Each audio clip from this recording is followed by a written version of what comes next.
মানুহৰ বাহিৰেও পৃথিৱীত এবিধ জন্তু আছে যাৰ আধাৰ কাৰ্ড বনাব পাৰি। ভাৰতৰ এজন বৈজ্ঞানিকে ডনাল্ড ট্ৰাম্পৰ নিমন্ত্ৰণ নাকচ কৰিছিল কিয়? অৰিঅ' বিস্কুট আপোনাৰ স্বাস্থ্যৰ বাবে কিমান উপকাৰী? আইফিল টাৱাৰত কৰা ৰঙৰ ওজনৰ পৰিমাণ কিমান জানেনে?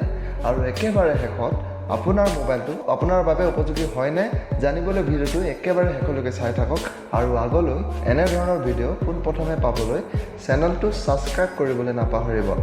নম্বৰ 1, বিজ্ঞানীসকলে 360 TB অৰ্থাৎ 3,60,000 GB তথ্য সংৰক্ষণ কৰিব পৰা আৰু 1000 ডিগ্ৰী চেলচিয়াছ উষ্ণতা সহ্য কৰিব পৰা ক্ৰিষ্টেল মেমৰি কাৰ্ড তৈয়াৰ কৰিছে আৰু ই কোটি কোটি বছৰলৈকে নষ্ট নহয়। নম্বৰ 2, শেহতীয়াকৈ নয়ডা কৰ্তৃপক্ষই পোহনীয়া জন্তু আৰু বিপদগ্ৰামী জীৱ-জন্তুৰ সন্দৰ্ভত কেইবাটাও সিদ্ধান্ত গ্ৰহণ কৰিছে।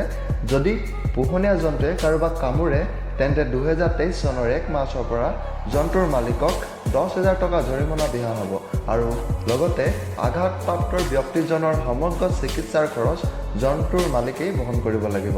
নম্বৰ 3, সন্তান জন্ম দিয়াৰ পিছত এবছৰলৈকে পিতৃ-মাতৃয়ে 500ৰ পৰা 700 ঘণ্টা টোপনি হেৰুৱাই পেলায়।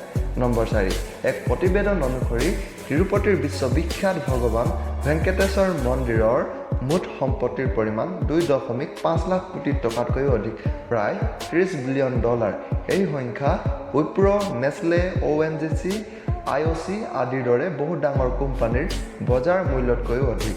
নম্বৰ 5, আপুনি জানি আচৰিত হ'ব যে 10 টকাৰ অৰিঅ' বিস্কুটৰ এটা পেকেটত 288 কেলৰি থাকে, যিটো 3টা ৰুটি আৰু প্ৰায় 2 চামুচ চেনিৰ সমান, যিটোৱে আপোনাক ৰুগীয়া কৰিবৰ বাবে যথেষ্ট। নম্বৰ 6, টুইটাৰৰ পিছত টেক কোম্পানীত মানুহৰ চাকৰিৰ প্ৰতি ভাবুকি আহিছে। আগন্তুক দিনত আমাজনে প্ৰায় 10,000 লোকক চাকৰিৰ পৰা বৰ্খাস্ত কৰাৰ পৰিকল্পনা কৰিছে। নম্বৰ 7, কোৱালা নামৰ এই জন্তুবিধৰ আধাৰ কাৰ্ড বনাব পাৰি কাৰণ এই জন্তুৰ আঙুলিৰ ছাপটো মানুহৰ আঙুলিৰ ছাপৰ দৰে একেই। নম্বৰ 8, 19 বছৰীয়া গোপাল বিহাৰৰ ভগলপুৰ জিলাৰ ধ্ৰুৱগঞ্জ গাঁৱৰ বিজ্ঞানী, যিয়ে আমেৰিকাৰ ডনাল্ড ট্ৰাম্প আৰু নাছাৰ প্ৰস্তাৱ 3বাৰকৈ নাকচ কৰিছিল কাৰণ তেওঁ কৈছিল যে মই দেশৰ বাবে গৱেষণা কৰিম। এজন ভাৰতীয় মহান বিজ্ঞানীৰ বাবে লাইক এটা প্ৰেছ কৰিবলৈ নাপাহৰিব। নম্বৰ 9, আপোনালোকে হয়তো নাজানে আইফিল টাৱাৰত প্ৰতি 7 বছৰৰ মূৰে মূৰে ৰং কৰা হয় আৰু এই ৰঙৰ ওজন 10টা হাতীৰ ওজনৰ সমান। আপোনাৰ স্মাৰ্টফোনত *07# টাইপ কৰক আৰু আপোনাৰ মোবাইলৰ ৰেডিয়াছ জানি লওক। যদি ই 1.6 ৱাটতকৈ বেছি থাকে তেন্তে লগে লগে আপোনাৰ স্মাৰ্টফোন সলনি কৰক।